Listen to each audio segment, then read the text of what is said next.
Hi everyone, welcome to my channel. My name is Taka. In today's video, I will share with you my financial experience from transitioning from a band 7 to a band 8, and hopefully this will give you a little bit of an idea of how much you get when you move from one band to another, but obviously every band is different. The pay slips that I'm going to show you are from a few years ago, about 2015 to 2016 thereabout as a band 7, and also 2018 as a band 8A. So yeah, I will put them on the screen for you to have a look and see, and you can decide.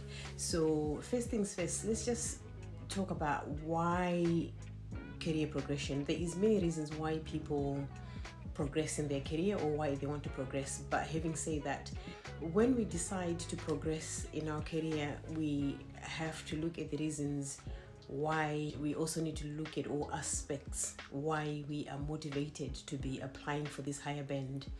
I think it should not be just financial reasons, but there should also be the reasons, and also these reasons should be also in alignment with your goal, your overall goal in life, where you really want to be at the end of it all. So if you want to become a chief nurse, or if you want to become director of nursing, it should really be in line with all those things. So if you're just motivated just to say, oh, I just want to get a few £100 or a few pounds, then it might not be such a very good idea.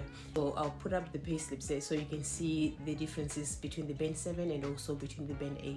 So the other thing that I'll say with that is, obviously we all get paid differently. We might be, same band, but the two factors that come into that will be, number one, someone's tax code. So obviously the differences in our tax codes means we get taxed differently, and also our net pay will be different.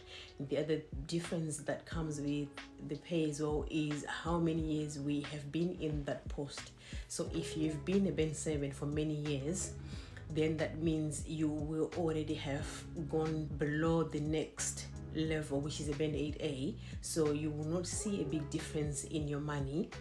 But if you were new in your band 7 post, that means then when you decide to go to a band 8 after just a short period of time, that means you will see a much bigger difference in your salary, because the number of years that you've been at band 7 are lesser than someone who's been at a band 7 and have gone through all the pay points that are within the band 7 of. So you will find that that difference then is the one that makes the whole difference that you will notice in your pay.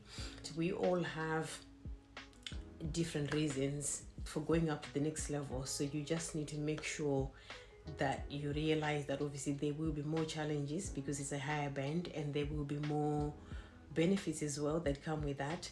But it's just about you weighing up your options and seeing which one is the best for you. And the position as well that you hold, or the description of the job that you're going to be doing, so will also be totally different based on whether you've decided to go the management route or you've decided to go in a different route, like maybe being a clinical nurse specialist. So your responsibilities obviously will differ.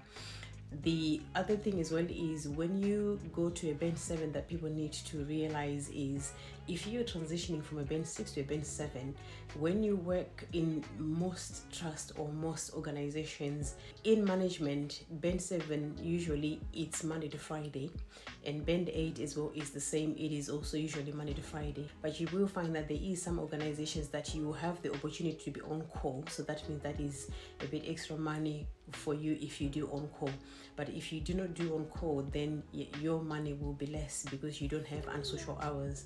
So when you transition from band 6 to band 7, one thing that somebody needs to note is there will be a difference in your pay, because sometimes as a band 6 you earn a lot more because you will be doing nights, you'll be doing weekends, so you have those unsocial hours to help you bring your pay up. But as a band 7, you do not have those unsocial hours, so your pay will be just basic pay with your inner London or outer London rating. So it's just to be mindful of that difference in our pay before we decide to take the band 7 position. But once you're band 7, you will notice that your pay, yes, will change when you go to band 8A, but there is no difference in the work pattern, because you will be working Monday to Friday, which is still what you'll be doing as a band 7 anyway. There is that difference between being a band 6 moving up to a band 7 position and being a band 7 moving up to a band 8 position. So have a look at the pay slips, and that should give you an insight into the pay difference. And I mean, every progression, personally, I think it is worth it depending on what you really want to do as an individual with your career. So, but when it comes to finances, please do look at it carefully, and obviously the things that I've said to you are to consider, because you don't want to be in a situation where you end up not being able to pay your bills, yet you've got the stamp that yes, I am a band 7, but actually I'm a band 7 that does not have enough money to look after myself. Thank you very much for watching, and hope you find this video helpful, and I'll see you in the next one.